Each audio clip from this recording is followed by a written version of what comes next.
பெண்ணின் கூந்தலுக்கு இயற்கையிலேயே மனம் உண்டா இல்லையா என்று சந்தேகப்பட்ட மன்னன் ஒருபுறம் இருக்க, இங்கு தன் மனைவியரில் யார் மிகவும் மென்மையானவள் என்பதை கண்டறிய விரும்பினான் ஒரு மன்னன். அவன் யார் என்று பார்ப்போமா?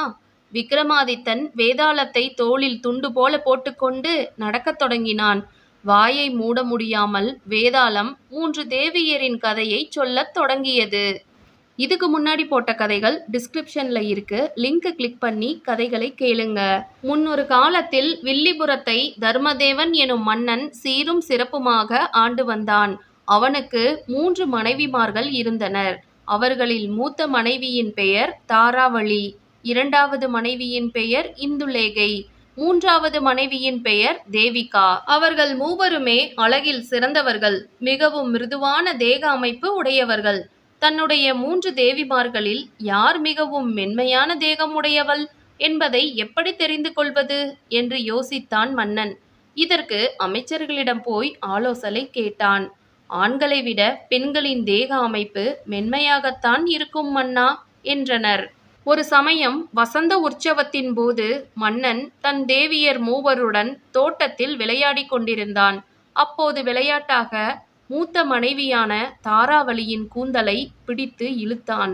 அவள் கூந்தலில் வைத்திருந்த தாமரை மலரின் இதழ் ஒன்று உதிர்ந்து தாராவளியின் மடியில் விழுந்தது. அந்த தாமரை இதழ் விழுந்த அதிர்ச்சி தாங்க முடியாமல் தள்ளாடினாள். அவளது கூந்தலில் சூடியிருந்த மற்றொரு பூவின் மணத்திற்காக தேனை குடிக்க வந்த பொன்வண்டு கூந்தலிலுள்ள பூவின் மீது அமர்ந்தது. அந்த பொன்வண்டின் பாரம் தாங்காமல் மெல்லிய உடல் வாய்ந்த தாராவளி மூர்ச்சையாகி விட்டாள். இதை பார்த்த அரசரும் சுற்றியிருந்த தோழிகளும் பதறிவிட்டனர். அவள் முகத்தில் குளிர்ந்த நீரை தெளித்து விசிறிவிட்டனர். இவ்வளவு மென்மையானவளா தாராவளி என்று மன்னன் அதிசயித்தான். இரவு நேரம் வந்தது. இரண்டாவது மனைவி இந்துலேகையுடன் அந்தப்புரத்தின் மேன் மாடத்திற்கு உறங்கச் சென்றான் மன்னன். நள்ளிரவில் சந்திர கிரகணம் சாளரத்தின் வழியாக பாய்ந்து அருகில் உறங்கும் இந்துலேகையின் மீது விழுந்தது. உடனே கண் விழித்தாள். ஆ, உடம்பெல்லாம் பற்றி எரிகிறதே என்று அலறினாள். இதை கேட்டு எழுந்த மன்னன் திகைத்து போய் நின்றான். அரசியின் தேகத்தில் நில ஒளி பட்ட இடங்களில் கொப்புளங்கள் தென்பட்டன. வலி பொறுக்க முடியாமல் கதறி அழுதாள். உடனே தாமரை இலைகளால் ஆன படுக்கையில் கிடத்தி சிகிச்சை செய்தார்கள். இவ்வளவு நுட்பமானவளா இந்துலேகை என்று மன்னன் பிரமித்துப் போனான். இதற்கிடையில் அவனுடைய 3வது மனைவி தேவிகா விஷயத்தை கேட்டு தன் அந்தப்புரத்தை விட்டு கிளம்பி வந்தாள். அந்த இரவு நிசப்தமாக இருந்தது.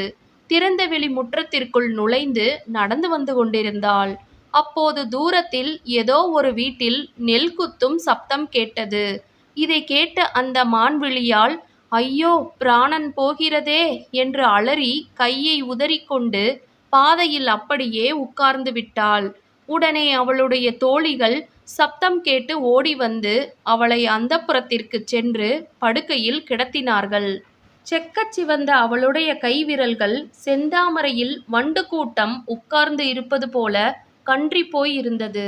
வலி பொறுக்க முடியாமல் தேவிகா புரண்டு புரண்டு அழுதாள். உடனே இச்செய்தி மன்னனுக்கு அறிவிக்கப்பட்டது. மன்னர் கலங்கிப் போய் ஓடோடி வந்தார்.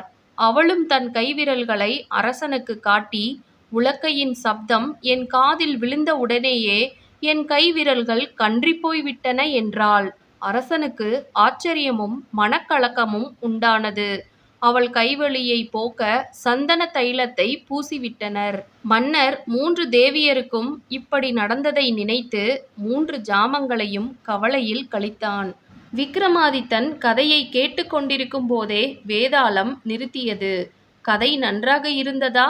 என்ன ராஜனே, 3 தேவியரில் யார் மிகவும் மென்மையானவள் என்று கேள்வி கேட்டது.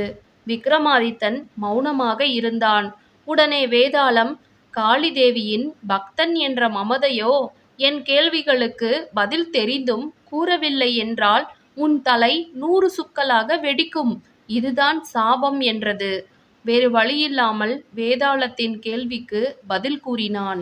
எங்கோ இடிக்கும் உலக்கையின் சப்தத்தை கேட்டு கை விரல்கள் கன்றிப்போன தேவிகாவே அதிக மென்மையானவள் என்றான் விக்ரமாதித்தன். அடுத்த பதிவில் சந்திக்கலாம். தமிழ் பென்சில் கதைக்களம் சேனலுக்கு லைக் பண்ணுங்க, ஷேர் பண்ணுங்க, சப்ஸ்கிரைப் பண்ணுங்க. நன்றி நண்பர்களே.